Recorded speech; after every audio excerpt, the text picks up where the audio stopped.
अस्सलामुअलैकुम वरहमतुल्लाहि वबरकातुहू औज़ु बिल्लाहि मिनश्शैतानिर्रजीम बिस्मिल्लाहिर्रहमानिर्रहीम अल्लाहुम्मा सल्लि अला मुहम्मद व अला आलि मुहम्मद कमा सल्लैता अला इब्राहीम व अला आलि इब्राहीम इन्नका हमीदुम मजीद अल्लाहुम्मा बारिक अला मुहम्मद व अला आलि मुहम्मद कमा बारकता अला इब्राहीम व अला आलि इब्राहीम इन्नका हमीदुम मजीद।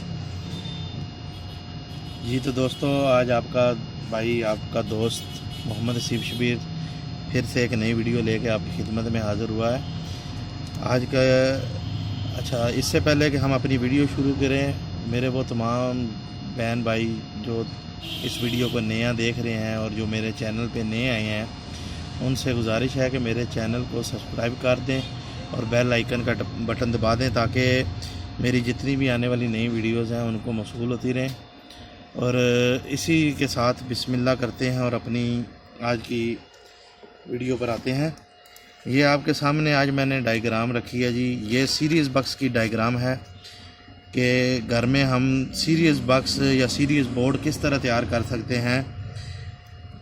ये उसके कनेक्शन आज आपको मैं डायग्राम की मदद से समझाऊंगा।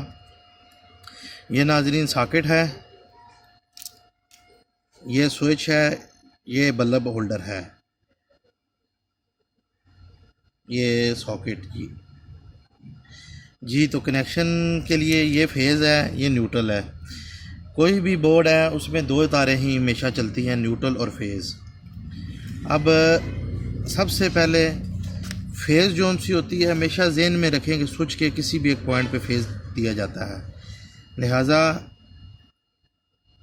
ये हम इधर से फेज़ को उठाते हैं और ये हम सीधा फेज़ को ये स्विच के एक पॉइंट पर दे देते हैं।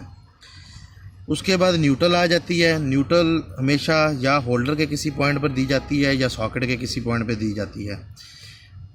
जबकि हम इस टाइम सीरीज़ बक्स बना रहे हैं, इसलिए हम ये जो न्यूट्रल का कनेक्शन है, ये न्यूट्रल ब्लैक तार है, इसको हम सॉकेट की एक पॉइंट पे दे देंगे। ये देख लेंगे, ये हमारा न्यूट्रल और फेज़ का मामला ख़त्म हो गया है। ये हमारे बक्स को ऑलरेडी न्यूट्रल और फेज़ पहुंच गई है जी।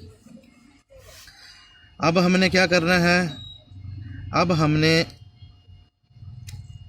होल्डर के एक वायर उठा के इसको हमने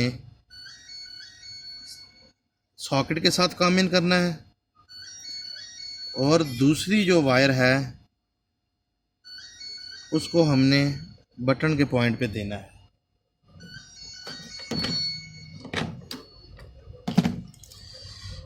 तो ये हमारा टोटल फंक्शन है। अब होल्डर को बटन के थ्रू फेज़ मिल गया जी और न्यूट्रल सॉकेट के थ्रू मिलेगी। लेकिन सॉकेट के थ्रू किस तरह मिलेगी, जब हम इस सॉकेट में शू लगा के दो तारों को आपस में जोड़ेंगे तो इधर से जंप करके करंट इधर इस पॉइंट पर मिल जाएगा सॉकेट के थ्रू उस तार के ज़रिए, और फिर ये बल्ब ग्लो करेगा। इससे हम घर में कोई भी अपनी चीज़ जो शॉर्ट सर्किट है या कोई चीज़ चेक करनी है, ये सीरीज़ बक्स की मदद से चेक कर सकते हैं। लिहाजा ये थी आज की छोटी सी वीडियो जो आपकी पेशे खिदमत की है कि डायग्राम की मदद से आप किस तरह सीरीज़ बक्स बना सकते हैं ताकि आपको इजीली समझ आ सके। ये मैंने आपके सामने आज सीरीज़ बक्स बना दिया। तो इसी के साथ अपनी वीडियो का अख्ताम करेंगे। दोस्तों, अगर आपको मेरी वीडियो पसंद आई हो तो काइंडली उसको लाइक ज़रूर कीजिएगा और शेयर ज़रूर कर दीजिएगा। और इसी के साथ हम अपनी वीडियो का अख्ताम करते हैं। आपको दुआओं में याद रखेंगे इंशाल्लाह। अल्लाह पाक आप तमाम जितने मेरे व्यूअर्स हैं उनके वालिदैन जो इस दुनिया में तायात हैं, अल्लाह पाक उन सब को आपके सरों पर कायम रखे। और जिनके वालिदैन इस दुनिया से रुखसत हो गए हैं, अल्लाह पाक उन सब के दर्जात बुलंद करे और उनको जन्नतुल फिरदौस में आला मुकाम अता फरमाए। इसी के साथ आज ये हम वीडियो का अख्ताम करते हैं। अल्लाह हाफिज़। इंशाल्लाह नेक्स्ट वीडियो के साथ मिलते हैं। अल्लाह हाफिज़।